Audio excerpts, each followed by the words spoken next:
the voice of this movement on television, because the first target that I want to concentrate on this evening is the British media.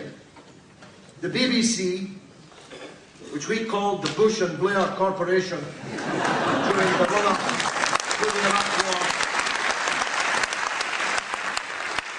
has become the English language arm of the Israeli Defense Force during this invasion.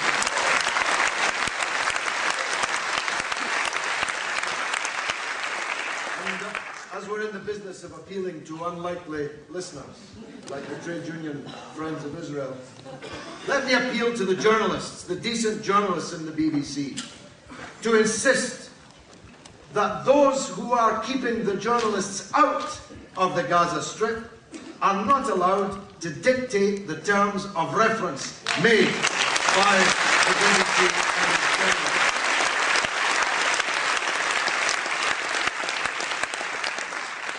Israel is not targeting Hamas militants in Gaza.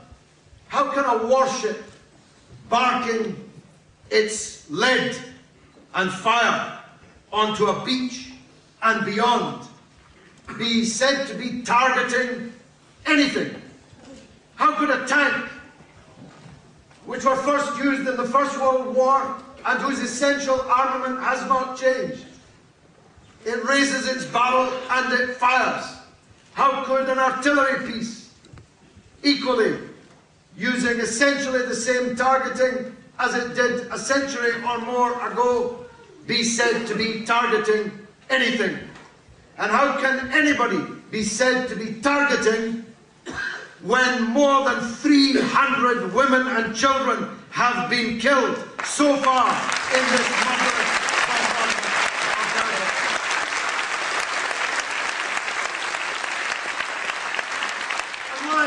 And why is every Palestinian fighter a militant?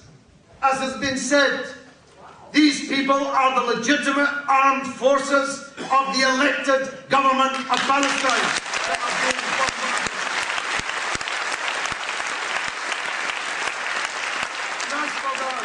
And as for their tunnels, well, they wouldn't need tunnels if they were receiving right off the assembly lines of the arms manufacturers of the United States and Great Britain the latest armory to muzzle people with.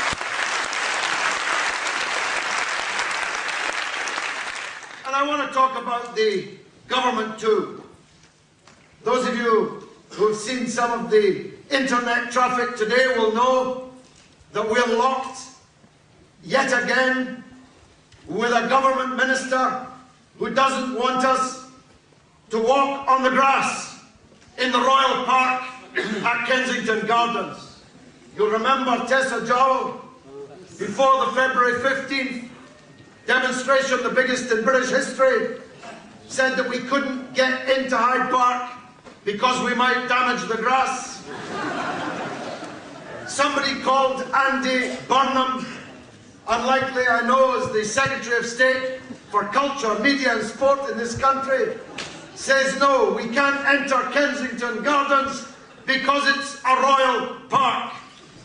Well, as I said to Tessa Jowell back then, you could choose. You can have 1 million people in Hyde Park, or you can have 1 million angry people on the streets of London instead.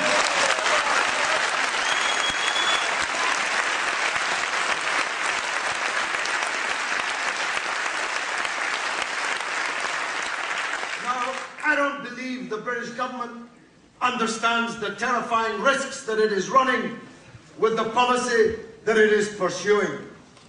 You've heard me say here before, they're always looking for some Muslim cleric to ban, some Muslim organization to proscribe, some hapless imam to blame for the radicalization of Muslim youth.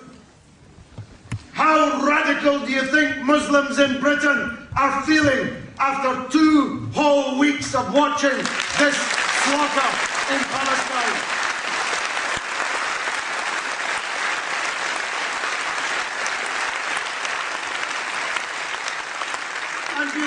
the weasel words of this government when you hear them say, though it took them 3 days to say it, that there should be a ceasefire. I'll tell you the ceasefire they mean. They mean a ceasefire that sees the surrender of the legitimate resistance of the Palestinian people, the destruction of their ability to resist any further.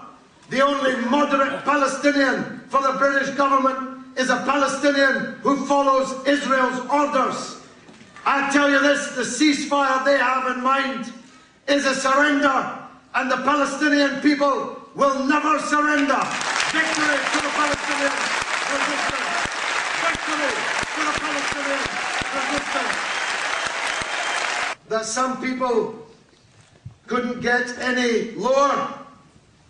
Up pops David Aronovich in the Times to virtually accuse us of anti-Semitism.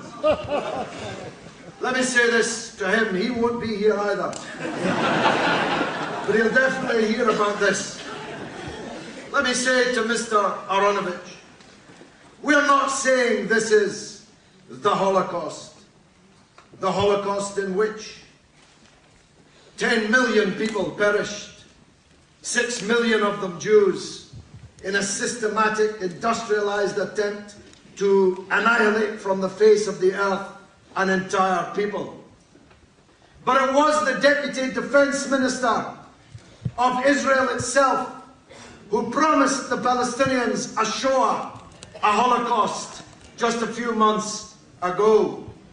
We're not saying this is the Holocaust, but the people of Gaza are in exactly the position that the Jews in the Warsaw Ghetto were in the early summer of 1943. We're not saying that the Israelis are Nazis.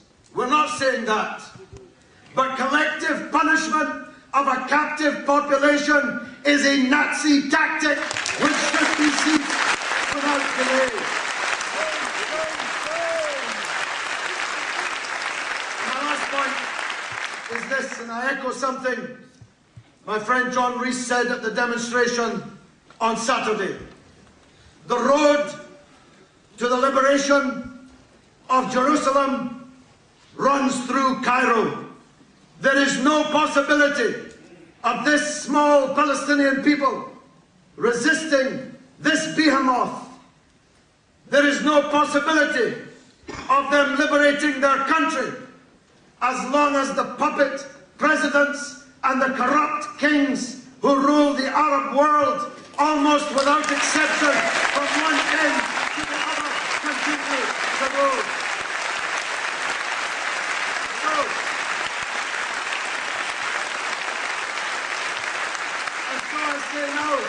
Again, what I said on Saturday. It's time for the great people of Egypt, the people of Abdel Nasser, the people of the victories of 1973, to rise up and sweep away the tyrant Mubarak, the collaborator Mubarak, the accomplice, the martyr Mubarak.